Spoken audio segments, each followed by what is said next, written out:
Hey guys, Alex from 7th Hour Films back again with JoJo's Bizarre Adventure. Last time on JoJo's Bizarre Adventure, we had Hitman Team, where Narancia continued his fight with Formaggio, and he learned that Lil Bomber can actually see. What a novel concept! But it is specifically, he is able to see because Little Bomber has a radar that detects breathing. So that is how Narancia is able to find Formaggio multiple times. We also get a bit of backstory on Formaggio, at least on his team, that he is a part of the Hitman team of the Passione, who wanted to take over the business from the boss. However, when they tried to dig into his secrets, his identity and such, the boss killed two of their members and shipped one of them back in various pieces of art. So, yeah. So now the Hitman team is going after the boss's daughter, specifically. So that brings us to the present day, where Narancia is fighting Formaggio. And Narancia did get some solid hits in, but Formaggio went back to his normal size, so the hits weren't quite as deadly. And so now Narancia is in trouble. So, yeah, that was pretty much it. So, like always, the reaction is down in the description and in the pinned comment for your viewing pleasure. So let's just go ahead and jump right into this episode of JoJo's Bizarre Adventure. I almost forgot what we were watching. Let's go.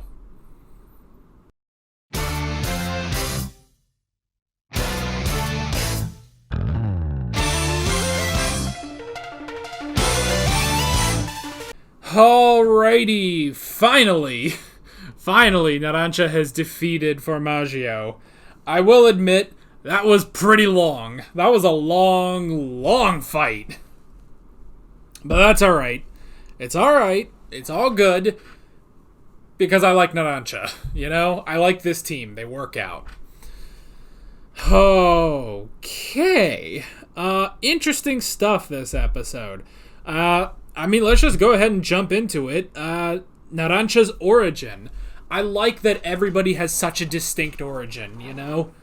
Because, even in, part 4, it's part 4, Okuyasu. He's the brother. You get a bit of backstory with the dad, but that's about it. Koichi, that was his origin, was getting his stand, you know? Because even, Yukiko or Rohan, it's you just get, I was shot with an arrow, and that's it, you know? Everybody here has a very specific origin, and an origin that led them all to Bucciarati, you know? Which is all very interesting, you know? So yeah. So, Narancia was a delinquent, and then he...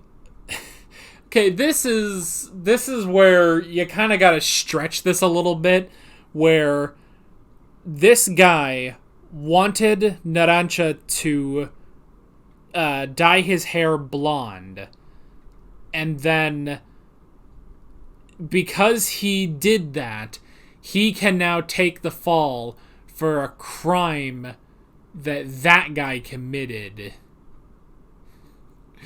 Even though, look, I understand, now they look similar because Narancia's hair is blonde. But wouldn't, look, I know they're pissed. I know this casts a dark light on, I guess, the Italian police. But wouldn't the old lady realize, wait a minute, this kid is 7 to 10 years too young? This isn't the guy, you know? This isn't the guy. It'd be it would be if a dude with really a really tall dude who was 6'3" or something, and he had really long hair, and he committed this crime. So you go to Finn Wolfhard. who has long hair, yes, but is also a lot tinier because he's a young man, you know? Like, there is a difference here. There is a very clear difference. This isn't like... It's not like... I don't know. That's so stupid. That is so ungodly stupid and a little hard to believe. Like, and I get the Italian police are, you know, obviously being cast in a bad light here, showing, oh, at least in this story, you know, they don't really care about catching the real guy, you know? But still, it's like, how did that work? And how did this guy know that would happen, you know? How did this guy know that, okay, Narancia will dye his hair blonde, and then, when he does that, I will commit this crime, and hopefully, it doesn't take too long to find Narancia before his roots start, you know, his hair starts growing out, and looky there is some black from where his new hair is growing, you know? And then I have to do this so quickly, and then the police and the old lady have to be complete idiots so as to not realize that this guy who is only 2/3 the size of me, and I think that's generous, is me. You know? It would be like if I committed a crime and they pulled in some kid, you know, they pulled in someone who has, you know, sort of longer hair, he has a beard, he has glasses, but he's 150 pounds lighter than I am. Like, there's a clear difference, you know, there is a clear difference between me and whatever poor schlub they drag in. 150 might have been an exaggeration, because that would be skinny. I must say, 150 pounds would be skinny. But still, that's a lot. That's a lot. But even still, I guess that just drives the point home. You know, if you find a guy, he kind of looks like me, but he's a twig. He's a twig. Not even just that he doesn't have a gut. If he's just a twig, that's clearly not me. Like, hello?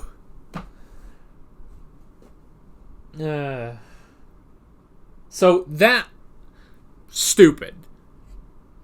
But the point is made. Narancia's origin, you know, he doesn't trust anyone. He catches that same eye disease that his mother had. And then, you know, he just lives his life sort of as a rambler until, I like that not only is that he's found by Fugo and then brought to Bucciarati, which is good.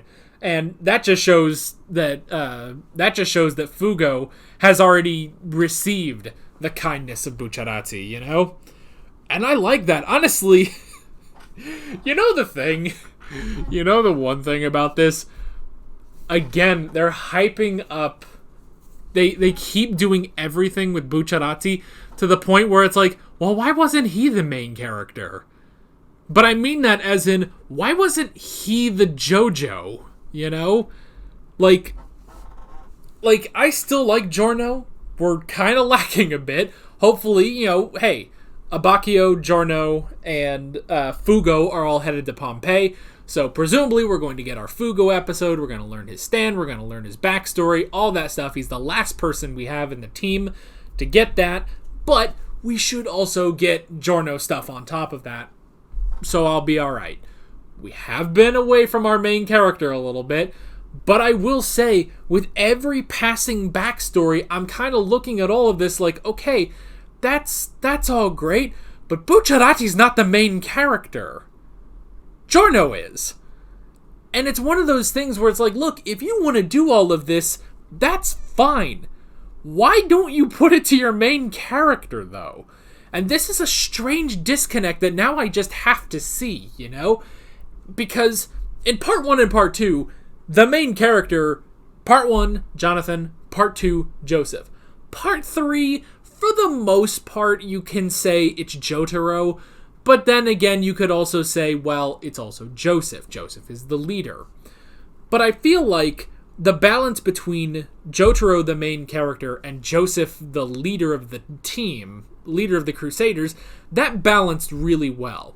And right now, they're not doing very good balance on the team leader, Bucciarati, and the main character, Giorno. And you guys know I had this problem in part 4. That it's like, look, if you want to have your insert fanfiction Gary Stew, you can do that.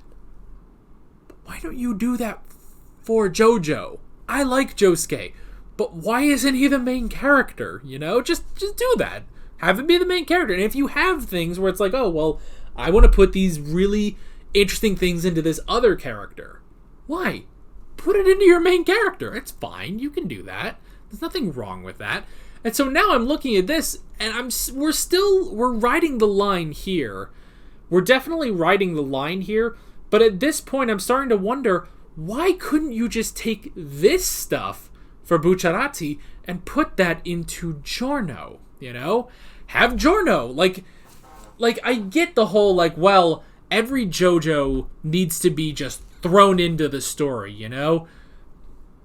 nobody is just... None of the JoJos are already in their story, It's that they are living their normal life, and then they become a part of something more grand.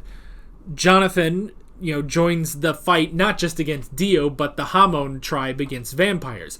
Joseph is the same way with the Pillarmen. Jotaro is the same way with Dio and the stand users. Josuke is the same way, after screwing around, admittedly, for a while, but...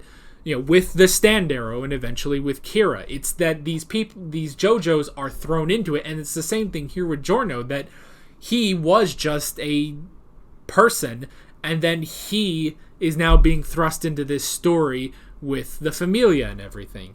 And that is fine, but if you're going to do all of this where we question who the main character is it Giorno or is it Bucciarati?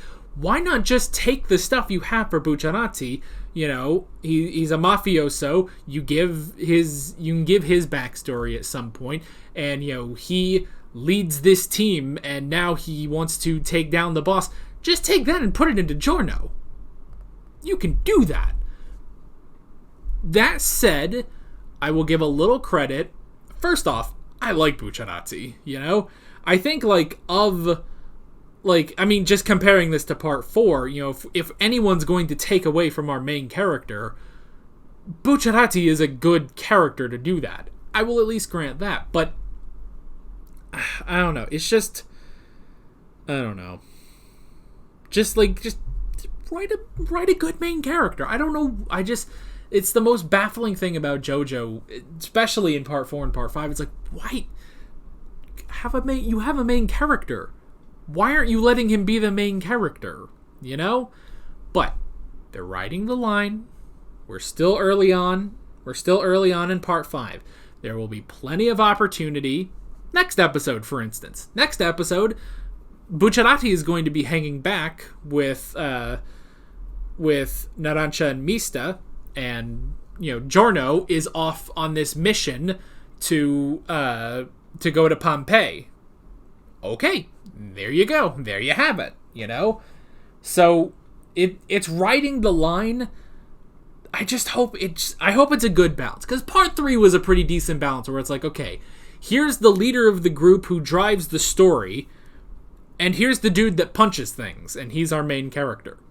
Pretty decent balance overall, There was a pretty decent balance between Jotaro and Joseph.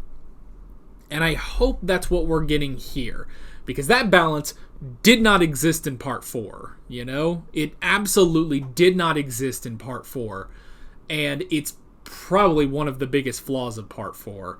But if they've got that here, fine. So, I like how they bring up that Trish must have a stand, and that is something I think they need to test, And maybe we'll get a scene of that since Narancia is staying back at the vineyard. it'll be interesting if they test that. Because, yeah, it is something, like, I don't know why I didn't think about that, you know? I'm so used to now stands coming from the Arrow that, and I've brought it up before in this show, not, you know, just a couple episodes, I brought up hereditary stands, I'm pretty sure. And so, yeah, like, I don't know why I didn't think about that.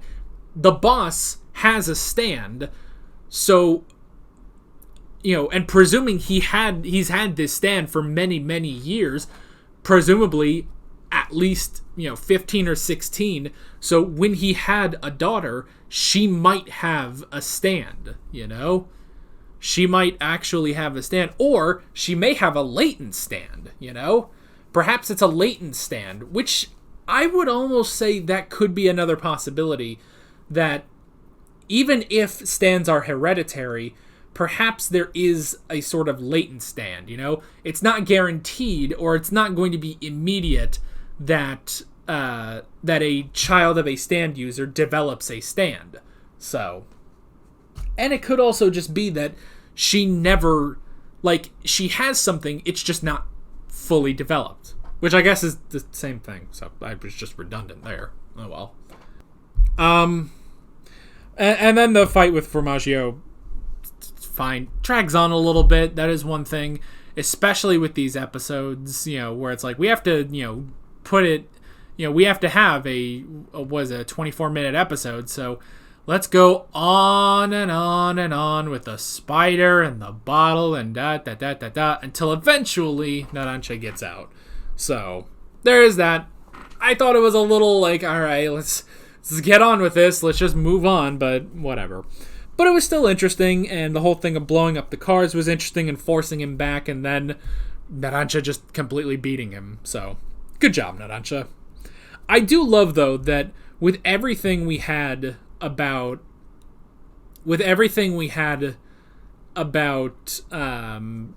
Mista's origin, where, you know, it seems like, okay, clearly, you know, him in that gunfight, clearly that is latent stand abilities before being manifested, before being manifested through the Arrow. I like that has nothing to do with Narancia. Narancia, like, there is no part of his backstory that would indicate that if you shoot him with the arrow, he gets a plane. He just got a plane. Why? I don't know, planes are cool. Like, there was nothing, like, if he had, like, oh, he had a toy, you know? Then I could be like, well, he liked planes, so clearly he got a plane. I don't know, you know? Like, there is stuff with Mista, with Giorno. I would even maybe argue a bit with Abbacchio. I guess there's nothing really with Bucciarati, but we don't even really know Bucciarati's backstory at this point. So, you know, I keep saying that Fugo will be the last one, but honestly, we don't have Bucciarati's backstory. We've had episodes, and we've had backstory with Bucciarati, but we don't know his specifically, you know? But, anyway. But yeah, like, there is just nothing in Narancia's past that indicated that he would get a tiny plane. So, whatever. But the standoff was cool. Really, really good animation on that. I really enjoyed it, just the shadows. And then, you know, when the colors change, because it's JoJo and they do that, I like the purple fire. I mean, obviously I like purple fire. Purple is my favorite color. But I like the purple fire and the shadows and everything on that. So that was awesome. And then, yeah, we are off to Pompeii for our next mission to... Now, I didn't fully understand why we're going... Like, we're off to get a key. It's something of... I guess what they said was we have to get a key for a vehicle that will bring... So that we can escort Trish to the boss. I guess? Something like that. So yeah. Either way, whatever. We're headed to Pompeii. So, that's going to be fun. I'm excited to see more of... anime Italy, you know? Like, this is honestly one of my favorite looking parts, just in terms of the setting. Like, I really am enjoying being in Italy. It's just such a nice... It's a lovely country, Italy. I would like to go there one day, so... Hey, if you're watching this in Italy, then shout out to you. Shout out in the comments if you're from Italy. And if you're not from Italy, well, that's alright too. I'm not from Italy, and look at me. Anyway. But yeah, good episode overall, and I'm curious to see, well, I guess we know where we're going next. We're going to Pompeii, so very interested to see what we're going to be getting up to in Pompeii. But that is basically it. With all that being said, I'm Alex from 7th Hour Films, and I will see you guys next time. Take care.